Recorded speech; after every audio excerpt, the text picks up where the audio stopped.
Hello everyone, কেমন আছো তোমরা সবাই? আশা করছি তোমরা সবাই অনেক ভালো আছো। আমি আজকে অনেক ভালো আছি। তো এসে পড়েছি কোথায়? কিয়ার বাড়ি। কিয়া আনতে গেছিলো আমাকে পিয়া। তো চলো কেন এসেছি তোমাদের সাথে আমি শেয়ার করব। এমনি প্রায় বছর তো আমরা এসে থাকি, আড্ডা মারি, কিন্তু আজকে আসার কারণটা ছিল কিছু। তো একদম চলে এসেছে। আমাকে ডাকার কারণ হচ্ছে ও আজকে আমার জন্য মোমো বানিয়েছে। ওয়াও ওয়াও, বাড়ির সবার জন্য। এইটা বলাটা কি খুবই দরকার ছিল? যাই হোক, আমাকে ভালোবেসে মোমো খাওয়ার জন্য ডেকেছে। মোমোটা দেখে তো খুব ইয়াম্মি লাগছে। ওয়াও মোমো একদম। তো চলো খাওয়া যাক। কেমন লাগছে পুরোটাই আমি জানাবো তোমাদের, কতটা টেস্টি হয়েছে। তুই বল কেমন লাগলো আজকে মোমো বানিয়ে তোর? কতদিন পর আমি রান্না করছি।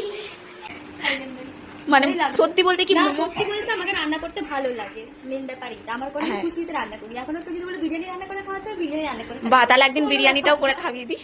যাই হোক, মোমো কিন্তু খুব নর্মাল, বাট এটা বানাতে অনেকটাই কষ্ট হয়। হে প্রিয়াঙ্কা, সুপর্ণা, বইয়ের সবাইকে বলছি আজকে কে আমাকে মোমো বানিয়ে খাওয়াচ্ছে। দেখ মোমোটা কত টেস্টি হয়েছে, সে তোদেরকে দেখাচ্ছি আমি। জাস্ট হেভি হয়েছে। তোরা মিস করে গেলি, তোকে নিয়ে আসবি।